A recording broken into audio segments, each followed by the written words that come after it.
The FBI now interviewing parents of children who connected with dealers on Snapchat and died after taking pills with a deadly dose of fentanyl. Saying the 2015 incident wouldn't have happened had it not been for the app's speed filter. So that means photos, yes, many of which are reportedly nude, are of minors. Snapchat has a dark past. Before we get into that though, I've been gone for a bit. I'm sorry. Long story short, new trauma, old trauma, hospital, new meds that my body doesn't like, hospital, Repo came out, hospital. It is slowly getting better though, and I appreciate all the support and love I've been getting from you guys on Instagram. So thank you, and I'm sorry for those who are just YouTube watchers. I'm doing my best. And lastly, I will be at VidCon this year, which I will talk about closer to the actual event, but I will be there. So if you plan on going, hey, I'll see you there. Okay, now on with the video. Snapchat has always been quite an interesting place. The flirty line for middle school boys back in my day was, you got kicked. Throughout time, that changed and would eventually become, you got Snapchat. The concept was so new and fun. You sent photos to your friends and then poof, they were gone, never to be seen again. Now we have David Dobrik posting 150 Snapchat stories per day, all sponsored by Celsius, exploiting women, which is what he does best. So, a lot's changed. Snapchat launched in 2011, created by Evan Spiegel, Bobby Murphy, and Reggie Brown, though it was originally named Peekaboo, until the creators were handed a cease and desist as that name had already been trademarked. Oops. The idea stemmed from Reggie Brown wishing that there was a way to send photos to girls that would disappear. What kind of photos are you sending to girls, Reggie? As well as being a way to send unsolicited dick pics. Not saying that's you, Reggie. I hope. Snapchat was intended to be a way to share photos with your friends without fear of performance. Within its first year, Snapchat was an absolute hit, with 10 million users flocking to download the app, specifically grabbing the attention of teenagers early on, especially since around 2011 was kind of the year we all began collectively deciding Facebook was very lame, and for soccer moms, not much has really changed there. Actually. Except now it's AI for soccer moms and where you go to lose all faith in humanity. But hey, at least you can get a Freddy Fazbear lamp for $38. So yeah, by 2012, the year that we were all supposed to die, Snapchat was cooking. 2013 was the year that everything would change. The app was finally available to Androids, stories were introduced, sending videos up to 10 seconds long was introduced, and filters plus editing. But history would be made in 2013. And you know why? 2013 was the groundbreaking year that this purple fuckboy ass filter would be released. It was also a way to add a dramatic black and white twist to your dramatic half-faced selfie captioned, "Worst day ever, don't message me." But all you wanted was for everyone to message you. So with 2013 being a very successful year for Snapchat, inevitably, drama. Mark Zuckerberg tried buying Snapchat for $3 billion. Damn. Evan Spiegel told him to go fly a kite and go smoke his meats because Snapchat was not for sale. Early in Snapchat's years, the only negative publicity they really got was the easy accessibility for bullying to happen. And oh man, do we get into some safety issues as we continue going about Snapchat. And that's why it's quite fitting that Aura is the sponsor of today's video. No one likes to feel unsafe, unless you're into that, but couldn't be me. One thing everyone agrees with though, no one wants to be scammed. Social media apps and the internet in general is heavily populated by people who want to steal your data. They make millions of dollars by doing it and they do not care about your consent. I go to a lot of websites when I make these videos and sometimes they're not safe. Aura helps me with that though by being an all-in-one digital security system. You can get alerts when your personal information is found on the dark web, 24/7 moderation, a secure VPN, fraud experts ready to help, and so much more. You can try Aura for 14 days with their free trial at aura.com/AliChercasso. You can also find it easily by going to the description and clicking that link. I know that when I use Aura, I'm safe and I want you to feel that too. So thank you, Aura, for sponsoring today's video, and let's get back to it. Like this article, for example. Warning to teens over Snapchat apps bullying potential. As the popularity of the controversial website Ask.fm fades, another site is gaining currency with teenagers, leading to social media experts warning parents to talk to their children about Snapchat. Any social media platform is pretty much automatically a cesspool for bullying. I mean, shit. Did you see my last video about Yik Yak? You should watch that if you haven't, by the way. It's a pretty freaking good video. But yeah, that kind of already wraps up 2013 because again, there just wasn't much negativity around the app at this point. By 2014, 40% of adults in America were on Snapchat and using it frequently. So it went from a very teenager-focused app to something for everybody. I didn't know this, but hey, that's why we make these videos. Snapchat has been faced with data breaches. Like, data breaches. One of the worst ones being in January 2014 when 4.6 million users' usernames, messages, emails, photos, and phone numbers were exposed. This breach was carried out through employee misuse of internal tools, and phishing attacks. Not only Snapchat, but any third-party software that was also connecting to Snapchat was hacked into. Snapchat did respond to this by adding more safety features, which is a good thing. Like I said, we're already ahead of many platforms we've talked about in the past. Find Friends was introduced to improve privacy, and two-factor authentication was also added. This could have affected me, and I'd have no idea. I was like 13. I was worried about my fan fiction on Wattpad being updated before I go to school. I don't know what was going on with my Snapchat data. On October 10th, 2014, a 4chan user a 4chan user leaked tens of thousands of private photos people saved to a third-party app called SnapSave, an app used to automatically save Snapchats that you sent as well as Snapchats that you received. Oof. I hope your Snapchat friends know you have that. Fuck. Obviously, that's bad. To make a bad situation worse, a lot of things that were released were explicit, and not only explicit, but from minors. This third-party data breach started sparking lots of conversation as people knew the possibilities of children participating in Snapchat explicit activities, but this breach showed it was actively happening and had been happening. In 2014, a high schooler was arrested when using a female student's explicit photo to get more photos in which he would upload to a Dropbox folder for him and other students of the school to participate, adding to, and looking at. This was all done through Snapchat. Unfortunately, extortion is a very common and serious crime. 73% of people who have sent explicit photos found out that they were leaked or shared without their permission. That is terrifying. That is a very high fucking number. From the beginning of Snapchat's time, people were discussing how this was finally a safe way to it disappears, and then when screenshotted, it exposes them.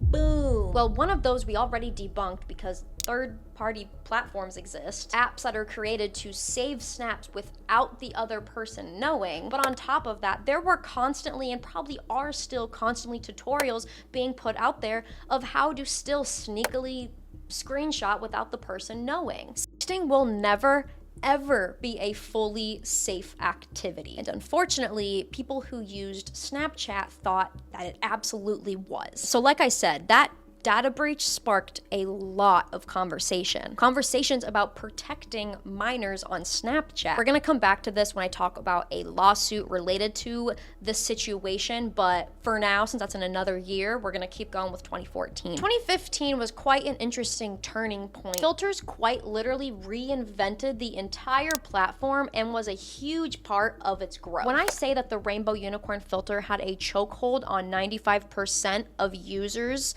I mean it. I made up that statistic. That's not true.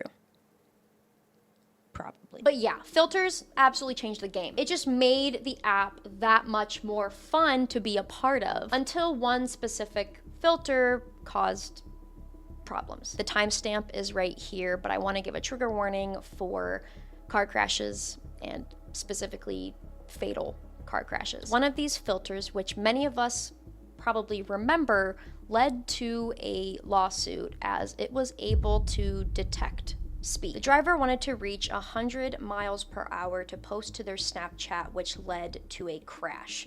This accident was not fatal, but resulted in brain damage to another driver who was hit by the reckless Snapchat user. Wentworth Menard filed for a lawsuit against Snapchat for the filter that was negligently designed. This lawsuit is still being talked about in 2025, 10 years after the accident. Again, in 2015, this filter allegedly led to the death of 3 girls in Philadelphia who were trying to document their speed as well. Surveillance footage shows them flying down roads. The footage that we know of has never been found. Families had plans to get it from Snapchat, but I assume they were never able to. Hence why for this one, I say allegedly. Then in Florida in 2016, a couple was using the filter, which caused another fatal accident where 5 people died. A couple filming and 3 people in a van that they crashed into. Then in 2020, 2 teenage boys and 1 21-year-old were also using this filter that resulted in their deaths after losing control at 123 miles per hour and hitting a tree. It was not until 2021 that this filter was taken off of Snapchat. That is like, I'm angry. When you consider how many deaths came from this filter and it took you that many years to take it off, this filter should have been taken off with the first accident that happened in 2015 or the second accident that happened in 2015, which did lead to death. Do I think Snapchat is to be fully blamed? No, but there's a responsibility that platforms have. And a very valid argument is that the misuse of that filter was very foreseeable. Snapchat was again sued in 2016, but for something else. 2016 was the launch year of the Snapchat Discover page. This lawsuit was accusing Snapchat of a pattern and practice of intentionally exposing minors to harmful, offensive, and sexual content, pointing out that their terms of service, which is primarily aimed at minors, as it states kids above the age of 13 can use the app, includes no warning about said offensive content on their Discover page. Noah Edwardson, a Snapchat spokesperson, stated that their Discover partners have editorial independence and they support that. But I can't help but feel that he's missing the point. It's good to give your partners creative freedom. Yeah, it's the app's responsibility to choose an appropriate age group to use their platform, especially if the app wants to promote freedom to their partners and their partners are posting very sexually explicit concept articles. I'm about to show articles that were showing up on a 13-year-old Snapchat Discover feed, as stated in the Snapchat Indecency Lawsuit PDF. Get ready for heavy censorship so that I can get sponsored. 10 things he thinks of when he can't make you order them. I got high, blown, and robbed when I was a pizza guy. Buddies talk about how they kept it casual. People shared their secret rules for sex. I'm not saying that there's anything exactly wrong with these articles. They're witty, they're funny, and they're for adults. The issue is that these should not be shown to a 13-year-old. There's a difference between that and sexual education, which I do support. A minor doesn't need to be learning 12 tips to better your friends with benefits relationship. While this lawsuit was big headlines in 2016, I can't find anything else about it. I'm not sure if the lawsuit was closed, if it is still ongoing. So at this point, Snapchat, pretty damn unstoppable. Even these extremely serious lawsuits didn't matter. Also in 2016, Snapchat made the ultimate business decision, one that would change history forever, really. Snapchat, what the fuck? Not only ugly, but apparently it barely worked. Bluetooth rarely worked, and transferring videos was quite the hassle. 2018 was a deeply controversial year, which led Snapchat to lose $1.3 billion and led to an 83% negative review rate in the App Store. What led to that, you might be asking? An update. Snapchat changed where you viewed stories and combined private chats. So instead of going to the Discover page where in the previous update you could see everyone's stories in a line, you now had to go to your chats and find whose story you wanted to see there. This was bound to fail because, yeah, occasionally people look at the articles, but the entirety of Snapchat is built upon community and communication and viewing the personal side of other people's lives. What's kind of insane is that it's a general consensus that people didn't like this update, but it wasn't until one celebrity decided to share their opinion where everything came crashing down. Kylie Jenner? Remember when I said Snapchat lost $1.3 billion? Yeah, that happened right after Kylie went to Twitter and said that she was no longer going to be using Snapchat. This followed with a petition on change.org, which got 1.2 million signatures. Snapchat started seeing the gates of hell in the distance, so they decided to change it for what people want, which was what it was. When company learns people don't only use app to be advertised, Cosmopolitan's top 10 fruits to shove up your ass. I'm skipping 2019 because honestly the entire year they were just trying to recover from the huge financial loss of their last update, so I'm skipping to 2021. Here's the timestamps, but I want to give a huge disclaimer and trigger warning for overuse and fatal drug use for this next section. 2021 was a year that Snapchat realized they had a problem. Snapchat would finally start cracking down on drug deals that were commonly happening on the platform since chatting had been introduced. This was extremely relevant as there had been too many to count ODs from drugs sold on Snapchat, mainly due to being laced. I'm gonna have a moment of silence in this video where I state names, ages, and year of death because I just really want these people to live on because their lives were cut too short.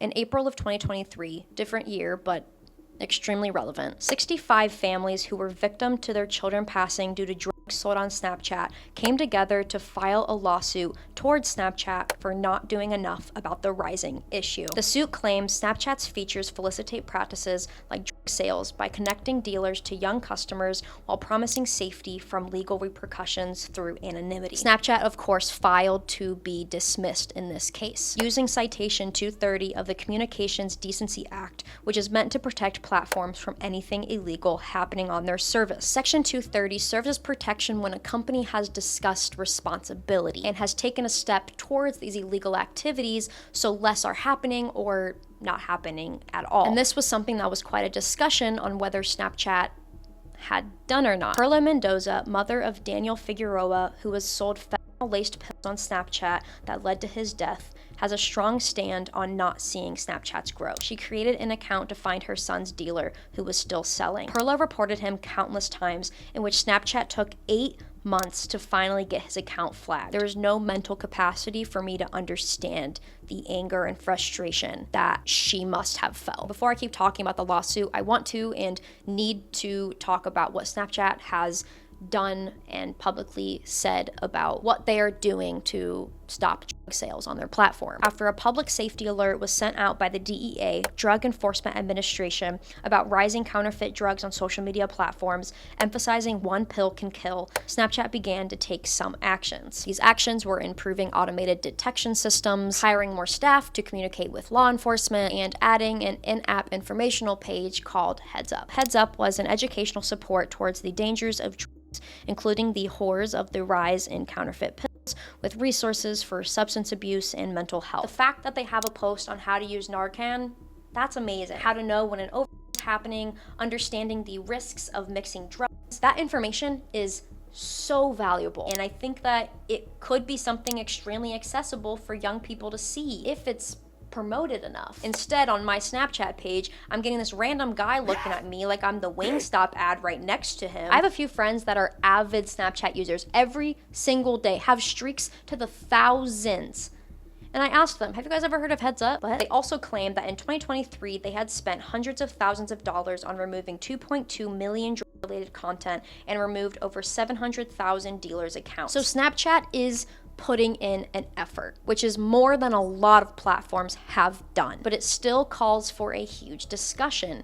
how much of this is Snapchat liable? I mentioned a lawsuit including about 65 families, and this lawsuit is still going on, the biggest update being in December of 2024, when Snapchat requested to close the case and it was actually denied. There is still a case, even with Section 230. Snapchat's design encourages dealers to promote the sale of deadly drugs on a massive scale with little scrutiny from law enforcement, and affirmatively connects predatory drug dealers with vulnerable teenagers who are not even seeking to purchase drugs, meaning that they're able to sue Snapchat for its dangerous design, while still being able to get at them for lack of effort in previous years. Section 230 can still protect Snapchat, but it does not serve as enough protection to allow them to close the case. It means the plaintiff families can now move forward with getting internal company documents that tell them if Snap knew about the contaminated being sold on Snapchat. If it comes out that there are company documents from years and years back